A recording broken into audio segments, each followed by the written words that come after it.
So let me hear you. Good and loud. All right, Gary.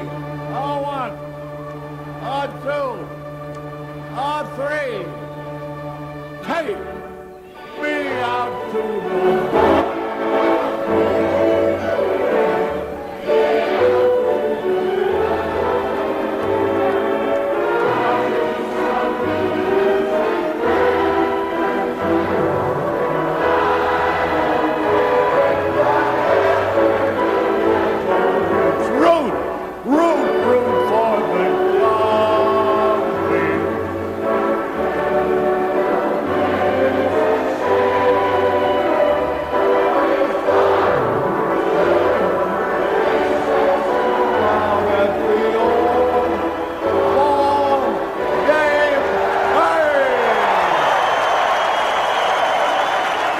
On the 23rd of April, 2018, this is the Monday Morning Quarterback from WBRN Radio and on the Boston Red Network.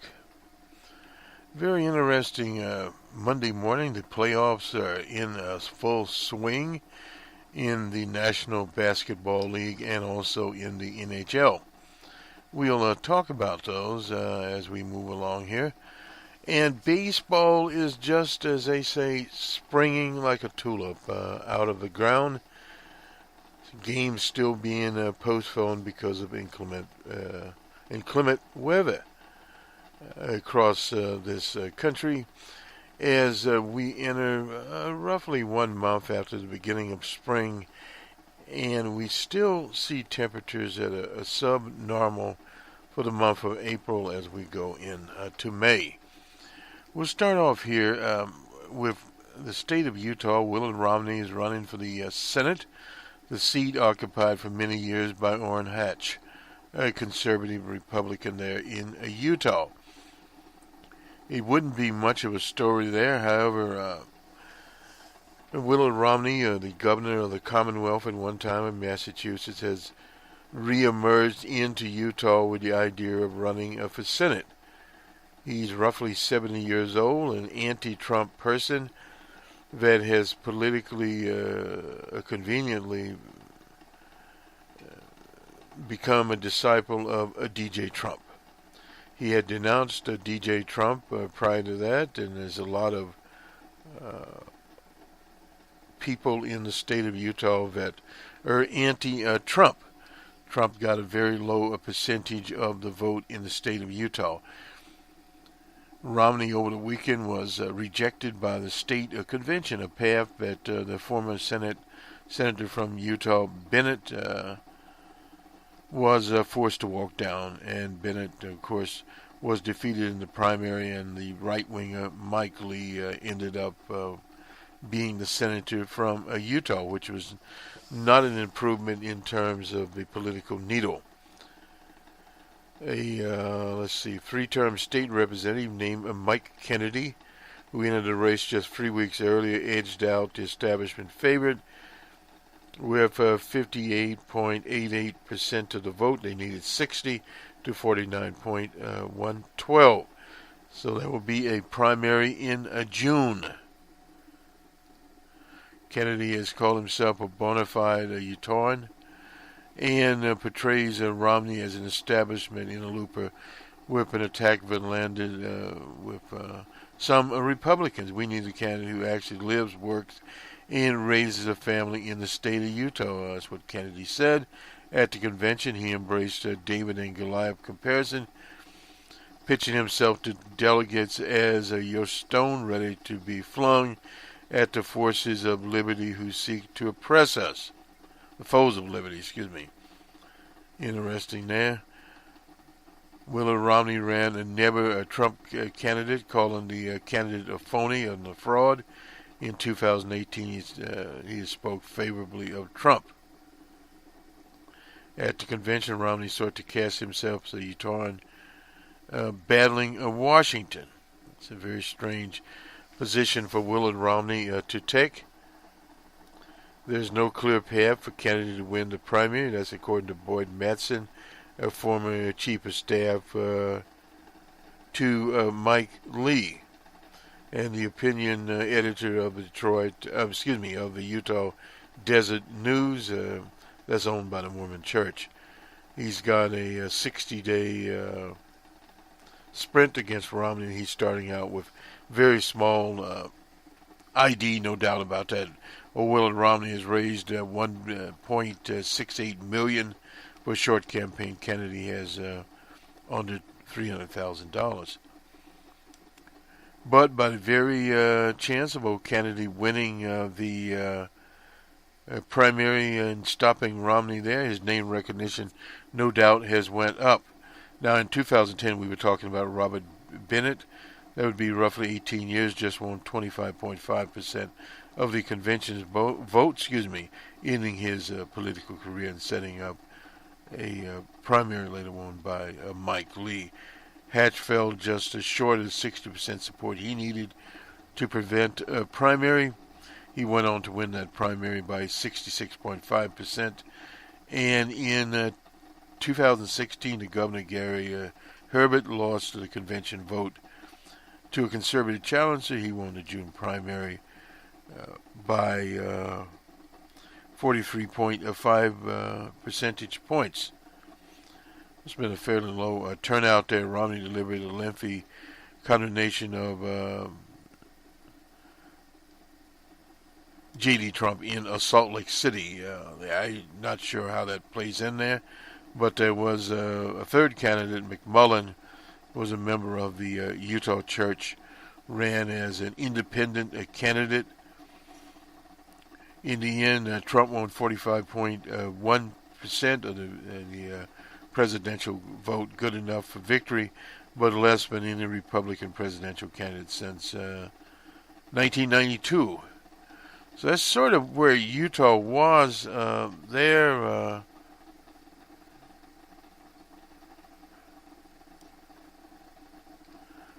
He forced instead his work. I see. Focuses it on his work saving the Olympics. Now that was back in 2002. For those that remember that, the Winter Olympics in Utah.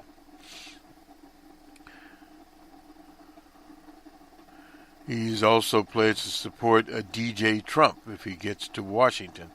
An odd position to be in when, in fact, you have denounced DJ Trump.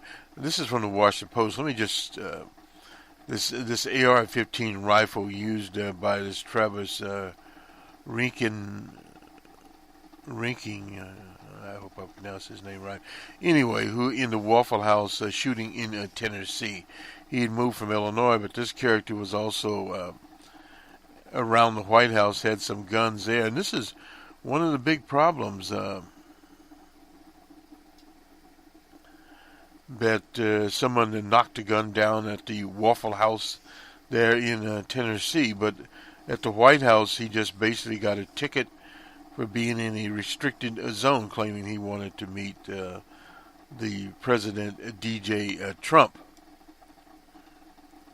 So it's an open case. The person is still at large. He shot and killed these people literally in his birthday suit. Basically, I think he had a jacket on or something. Anyway, he was able to escape out of the restaurant, and he lived a block or two away. Get back to his apartment, grabbed some clothes, and had more guns. And this has been a troubling situation that many of these birds have more than one weapon. This guy had another long gun, they call it, and he had also a pistol. So he's somewhere, I'm not sure if he is, found a car or anything like that, and he was in the construction trade. One more Tennessee story while we're here. The retiring Senator Coker, a Republican, won't campaign against the Democrat vying for the seat. He has obviously differences with Marsha Blackburn. And Marsha Blackburn is not a favored person there. Polls shown she's in some trouble in Tennessee. Now he was on the This Week with George Stephanopoulos.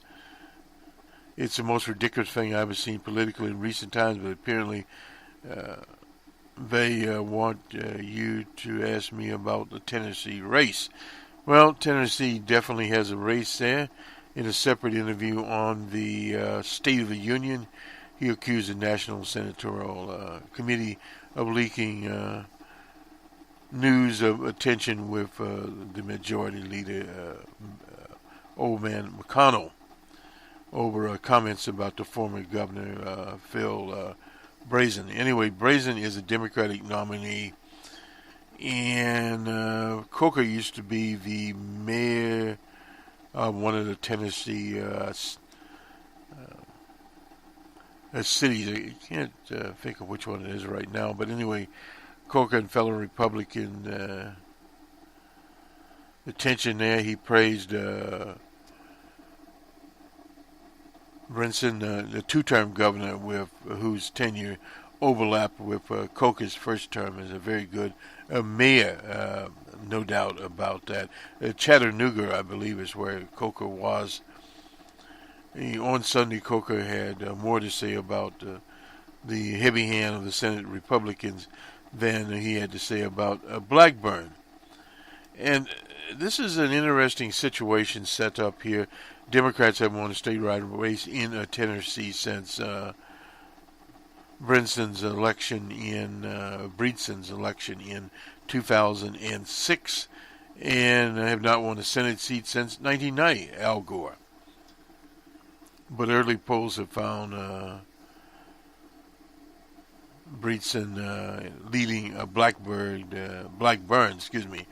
and at the last fundraising report, the Congresswoman had $5.9 million to spend, and Breedson $1.7 million, but the former governor has raised enough to keep the race on the radar. And Blackburn, who gained national prominence during the Tea Party, and is running to the right of Coker.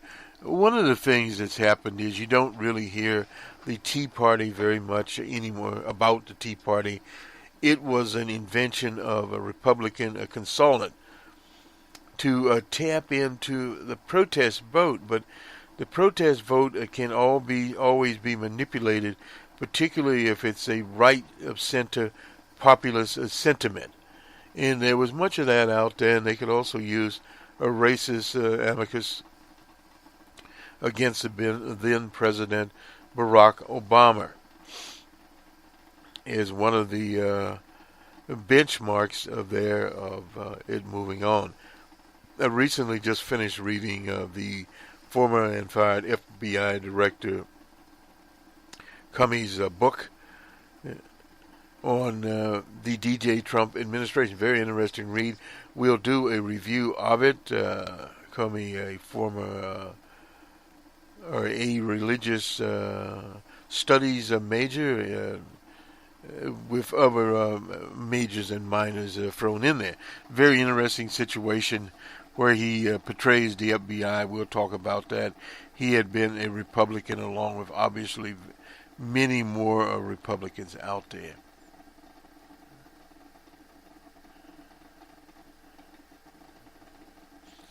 And the post here, we'll get to some of this later.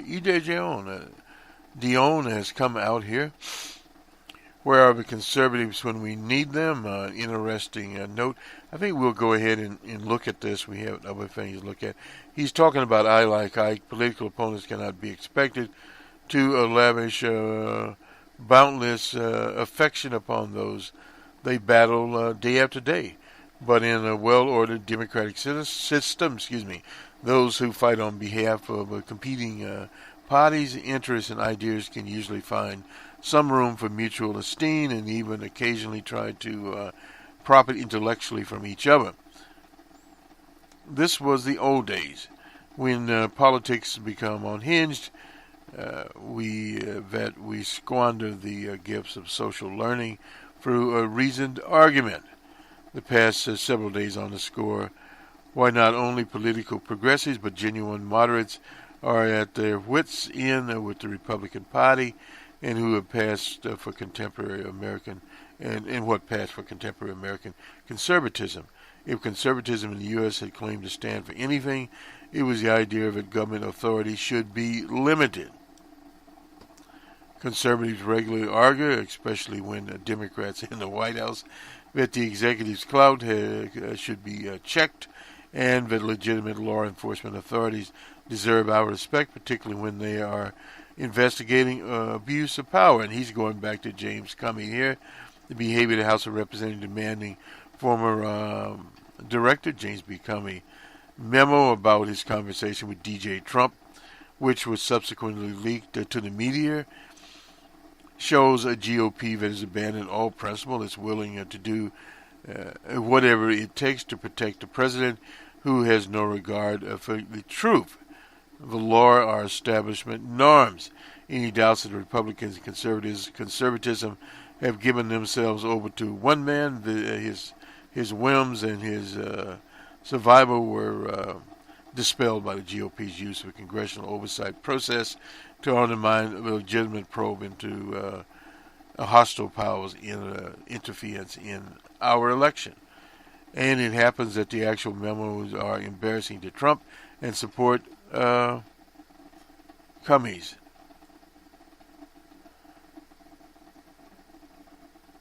And if the Republican obstructionists of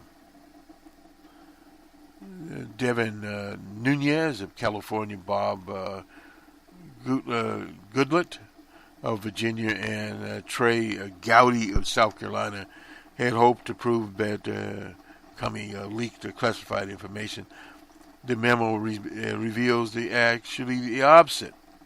Of course, Mr. Comey wrote the memo.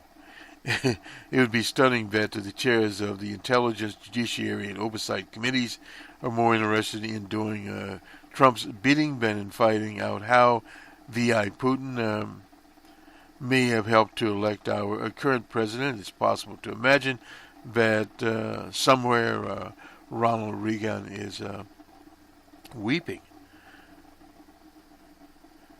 This episode speaks to a larger question that the corruption of American conservatism is the primary cause of our inability to have a constructive debate that moves to resolve issues rather than ignore them. The ongoing frustration of many of us who really did respect the conservatism once upon a time is not just about movement capitulation to Trump. It also is triggered by a supposedly substantive side of the news.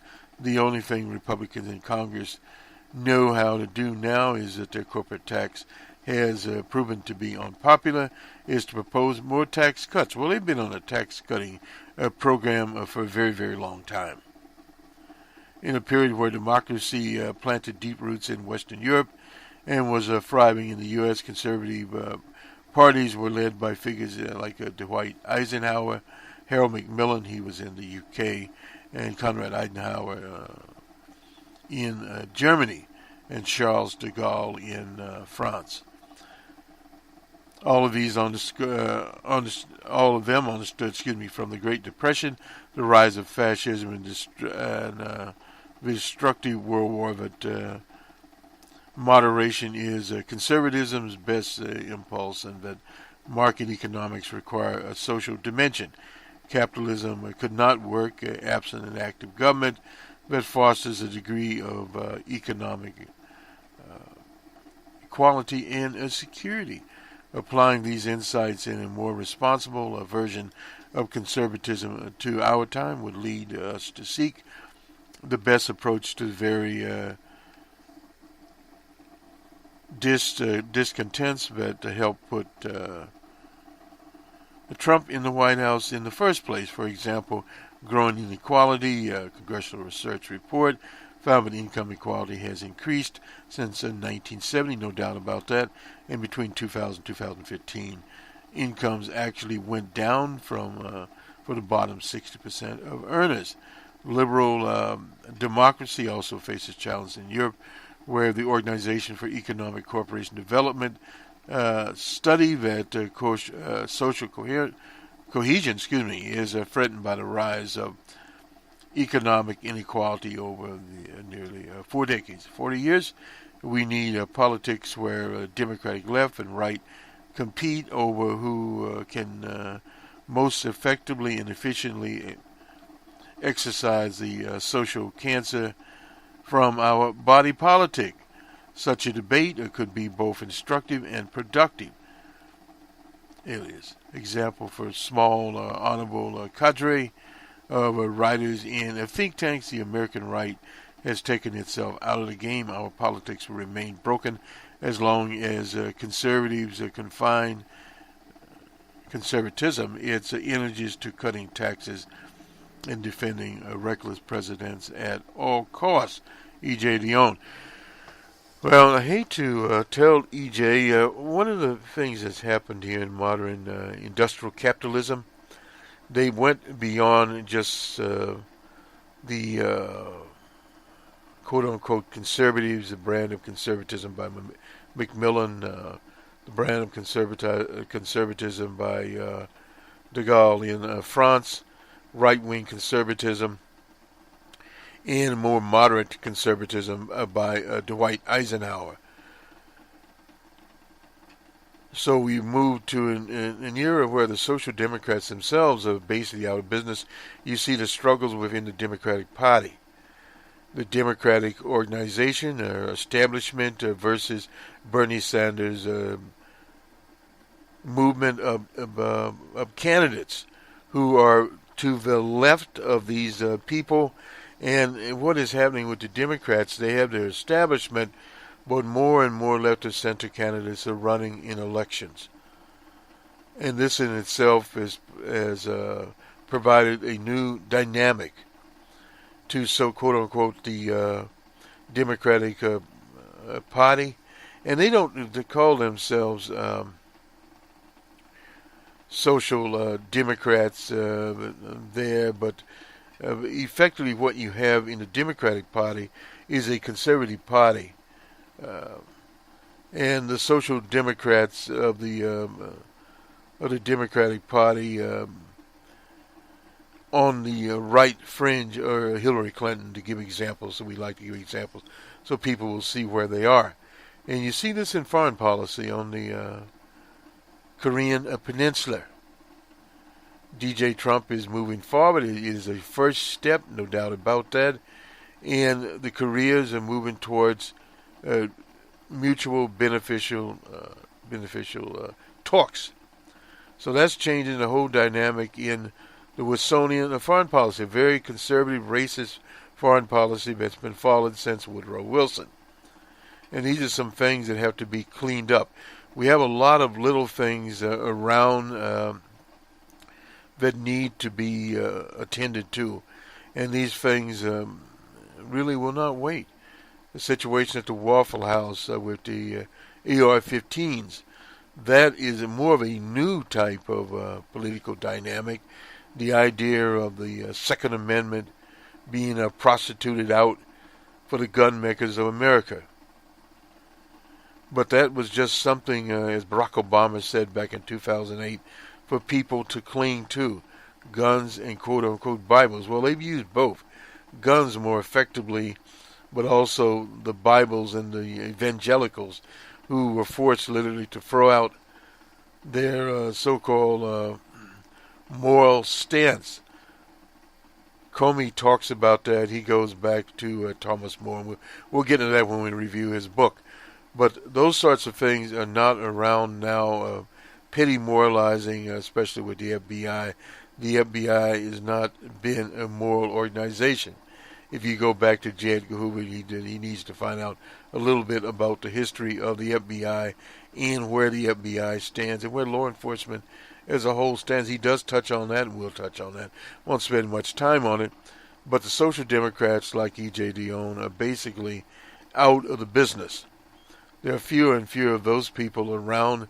What we do have around is more center-left people there. I would put Nancy Pelosi somewhat in that vein. Definitely Elizabeth Warren. But all these people that are in that microcosm, we'll call it, failed to call out DJ Trump on the bombing of the Syrian on the Syrian battlefield. So that's one of the gauges we use. Let me move on here and check on our time. Well, we tied those things up basically where we can move a little bit forward here.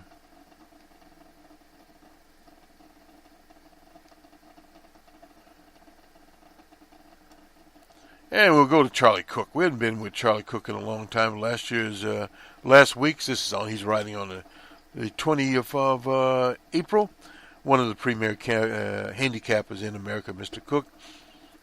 Last week's raids by the FBI on the home, hotel, and offices of Trump's personal attorney, Michael Cohen, underscores that the investigation by the special prosecutor and the U.S. Attorney's Office for the Southern District of New York are now reaching the innermost concentric circles of Trump's orbit.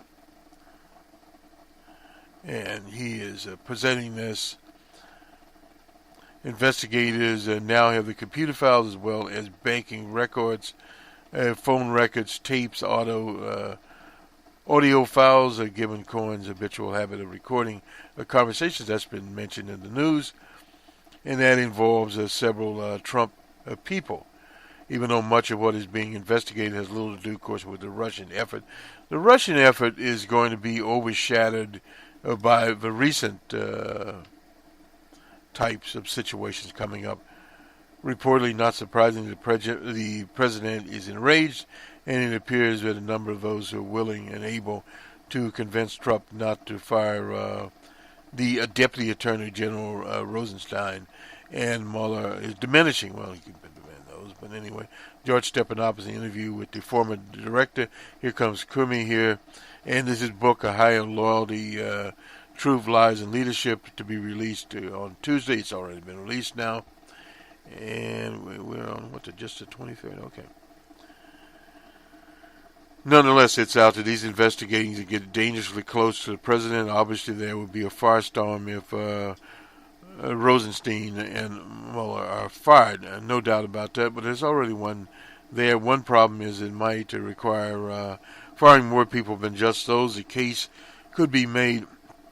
They would also need to fire Beauregard Sesh as well. No big deal right there.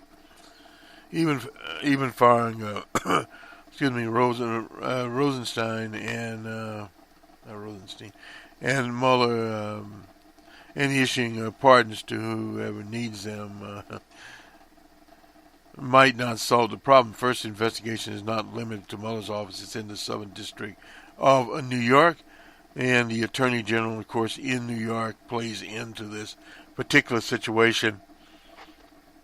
The Chief Judge of the U.S. District Court in Washington could plug in a new prosecutor, no doubt about that. They can, incidentally, be appointed by the court after Tricky Dick fired the independent prosecutor Archibald Cox. For those who are playing around there, the chief judge at that time was Maximum John Sirica, intended to name a new special counsel to oversee 2 grand juries, but things that didn't get far enough for that to happen. The current chief judge there, Bev Howell, could certainly step in, and there could be a real separation of powers there, no doubt about that. Let me just grab, was Charlie Cook's editorial here. The risk factor for the incumbents. This is David Wasserman. He is the one that reports on legislative things, multiple indications, including generic ballots. We've been looking at those. A little too early to do that. Special election, yes. But without robust race-by-race polling, it's tricky, and I agree with him, to predict individual races 6 months out. Are the Democrats favored to pick up the 23 seats they need for a majority? Yes, but it's still not certain which races will materialize for Democrats and which won't. Our latest rating points to 56 vulnerable Republican-held seats versus 6 vulnerable Democratic-held seats. Of the 56 GOP seats at risk, 15 are open seats created by retirements, and even if Democrats were to pick up 2/3 of those seats, they would still need to hold on to all of their seats. And this is the devil in the bushes there, and defeat 13 Republican incumbents to reach the magic number of 218. There are 18 Republican incumbents in the toss-up column there. That toss-up list is likely to grow as the cycle progresses. Out of the 65 Republican incumbents rated as less than solid, 49 were first elected in 2010. That was during the administration of Barack Obama and an amicus, racist amicus there. The Democrats have a donor edge in the first quarter of 2018. At least 43 sitting Republicans were out fundraised there. A lot of this is going into the Republicans back to the E.J. Dionne. The Republicans have very little to talk about now other than another tax bill. Period. House Democrats suffered a backlash against their vote from two polarizing legislations, cap and trade, which died in the Senate, and the Affordable Care Act, which passed. 2018 may be a mirror image. The House Republicans must defend their votes for the ACH, which polls far worse than Obamacare, and die in the Senate. And the tax bill, Gallup poll found that voters still disapprove of the tax bill, 52% to 39%. Armed with fresh FEC data, we've created a table listing several risk factors to gauge Republicans. And so now they went more to Cook Report instead of to a quantitative type setup. Sets in districts with a Cook VIP score of R plus 5 or less. Sets in, and these are 7 risk factors, sets in districts that Hillary Clinton carried. I look at that, it's kind of tenuous. She was not the best candidate in the world, but received 55% of the vote or less in the 2016 election, or a special election. Voted in favor of the American Health Care Act on a roll call vote on May the 4th. That would be last year. Voted in favor of Tax Cuts and Job Act in December. Raised less money than at least one Democratic opponent in the first quarter. Has a Democratic opponent with at least $200,000 cash. So these are some of the things. Only one incumbent, Steve Knight. He's in California, 25. Have all 7 risk factors. 8 incumbents have 6.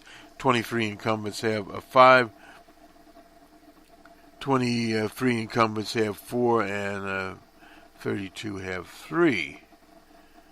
It's kind of interesting here where they are. Anyway, this gives a little smitting of what's going on here. This is from the Public News Service. This was on the 19th out of Tallahassee, Florida. And the title is Increased Youth Activism May Not Correspond to Voter Turnout.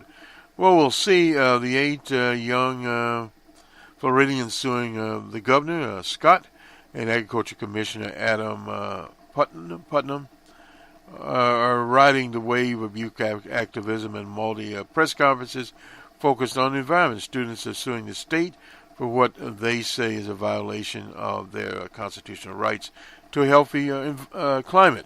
Along with the post-Parkland gun debate, the second case this year in which a group of students is lobbying the government for change.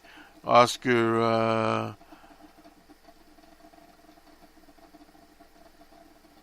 Sykes, a 20-year-old college freshman and one of the plaintiffs in the case, says he's confident the movement like his are making a difference, no doubt about it. I think this case has every reason that we win, he said, and I'm really excited about that because young people are starting to hold their governments accountable.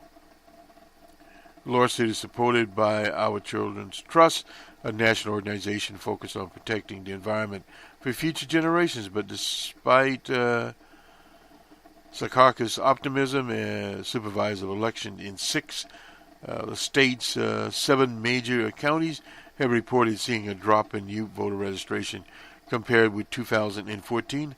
Tallahassee is home to 2 of the state's major universities and a college. The city has 63,000 students, but has lost 4,700 voters since February. Well, going and coming there.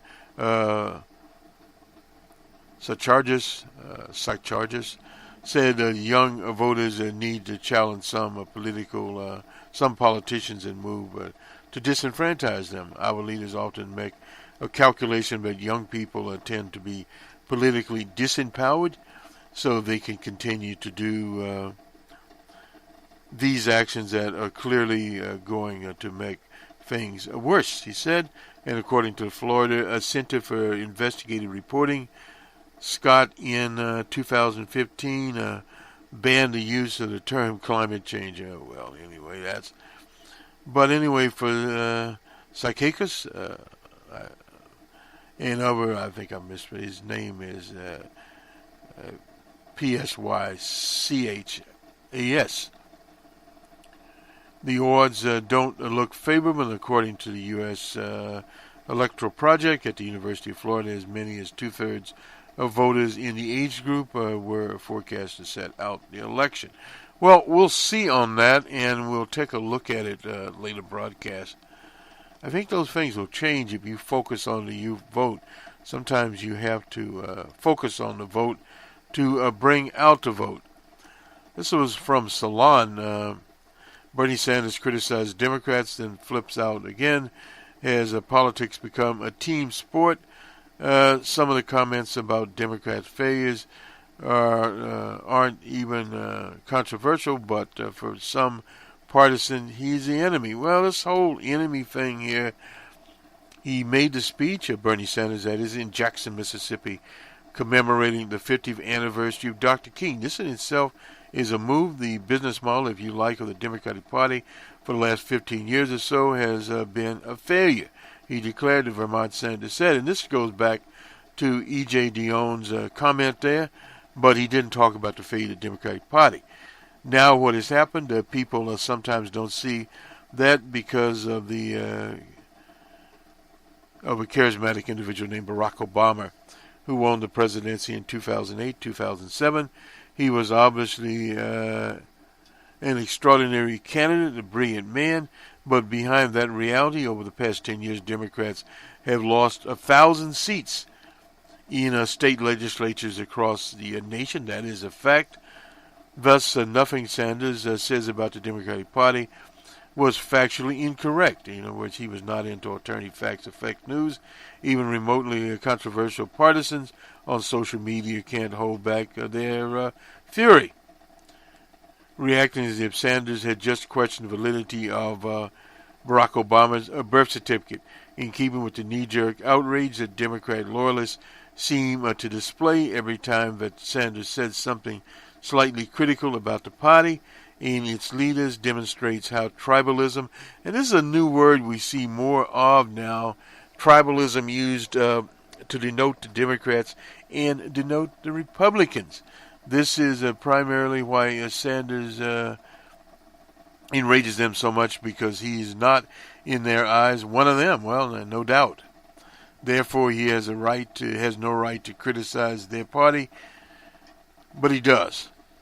And this goes back to the age-old argument of Bernie Sanders and an all-independent party built from the grassroots up. It takes a long time to build something of that nature.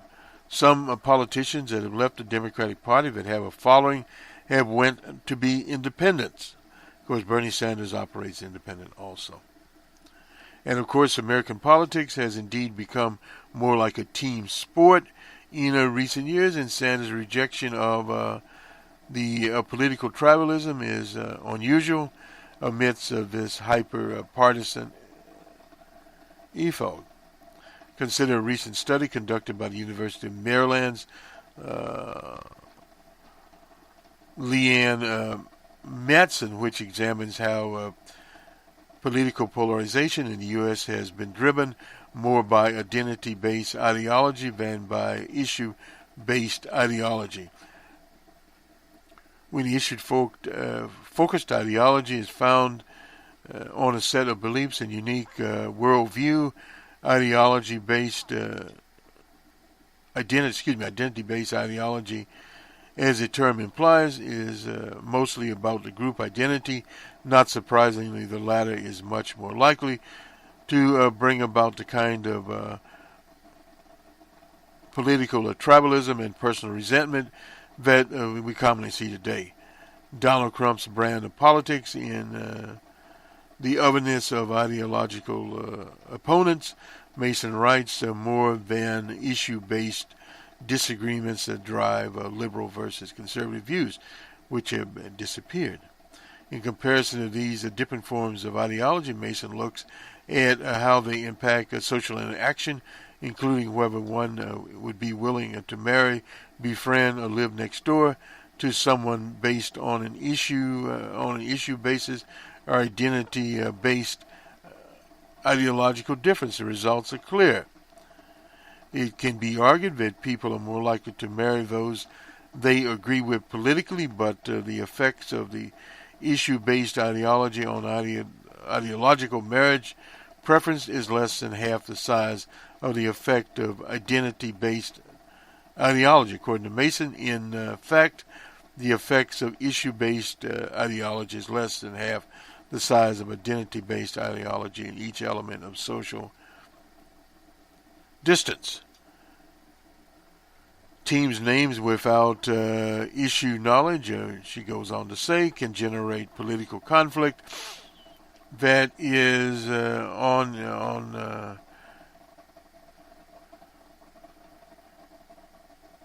board from distinct political goals. This is likely to lead to a less compromise-oriented electorate. And after all, its policy outcomes are less important than the team victory. Well, that has been going on for quite a while, with conservatives starting to build their base, living in communities that were more conservative, going to universities that were more conservative. We'll get back to this research. We don't have time to finish it all. Let me just look at our time, and then we're going to do sports.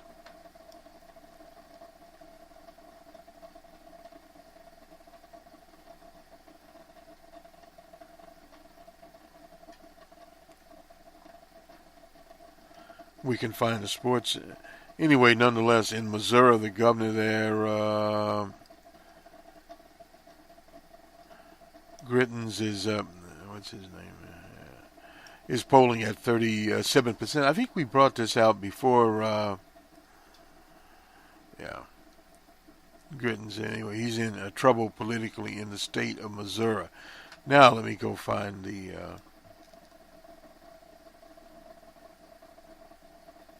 ESPN.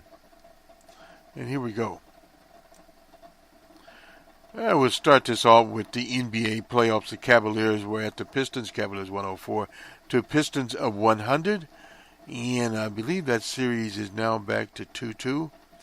And then we have the Celtics and the Bucks. They were playing in Milwaukee. Bucks of 104 to 102. The Warriors and Spurs in San Antonio. Spurs have finally come alive. 103 to 90 in that appearance. And in the national, well, the Raptors and Wizards in Washington. The Wizards had some wizardry. Anyway, 106 to 98 was the score there. I think we should probably stick with one after the other. Make sure we get them all here. We did. We did the Bucks. We did the Spurs. We did the Wizards and the Cavaliers and the Pacers. Oh, they're on pace there to move on in that series. I believe, the Celtics and Bucks are tied up 2-2. The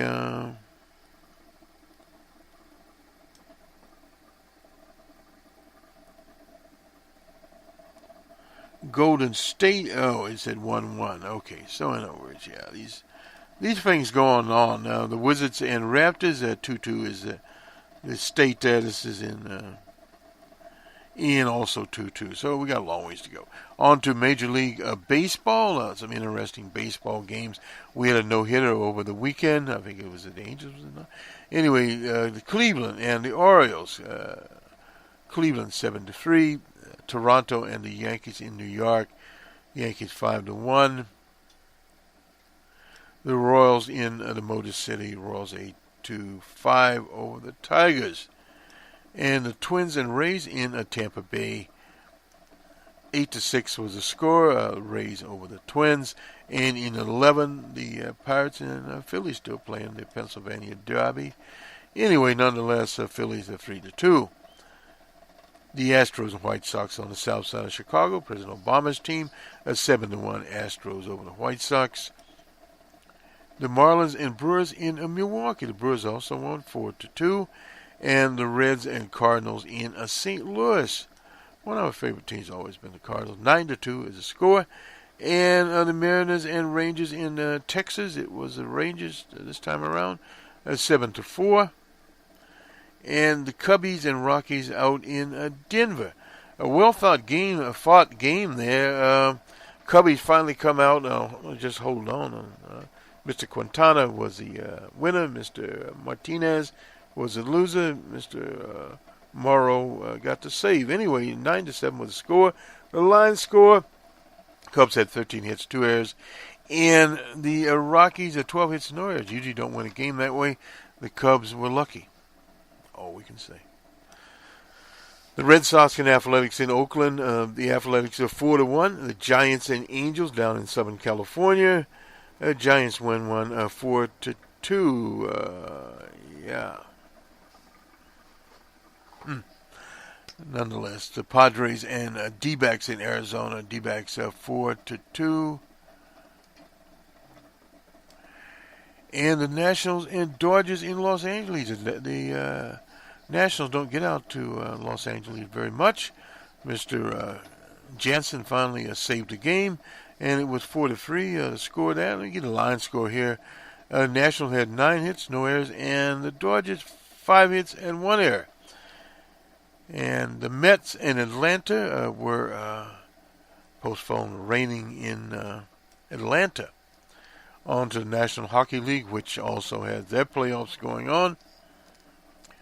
Not as much probably on the radar. Anyway, the Penguins finished There's no penalty going to be called. The Penguins have scored from the left side. They get the 6th goal. And the Predators Jake Gensel will get it, and he'll get the hat trick, and the Penguins have a 6-4 lead. Oh, Great my goodness. balls of fire. Unbelievable, Mikey. And it was Radko Gudas that turned the puck over. And the Pens have scored again. Right back on the attack, and they're doing it all. It is Gensel again. Hallelujah, Hollywood. Can you believe what's going on here? Jake Gensel has registered his 4th goal. Well, I suppose 4 goals. Almost like they're playing a football game there. Anyway, this will do it for us. Some things we're working on is the Comey book. I don't know why I call him Comey. His book, we finished it. We'll have to do a review of it. And we're still doing one on Puerto Rico and the effects there of the hurricanes. Still have an effect there. Still have lights out. A tragic situation there. We'll also get back to Linda Mason's study there on identity politics. Very important situation, ideology versus identity of politics. And that in itself, when you start talking about identity politics, that's the same type of politics as run in the Russian Federation that you see in Europe. You're basically talking about white supremacy. That's the bottom line there. Nonetheless, this will do it for us at the WBRN and on the Boston Red Network. Have a good week and a good day, or a good morning.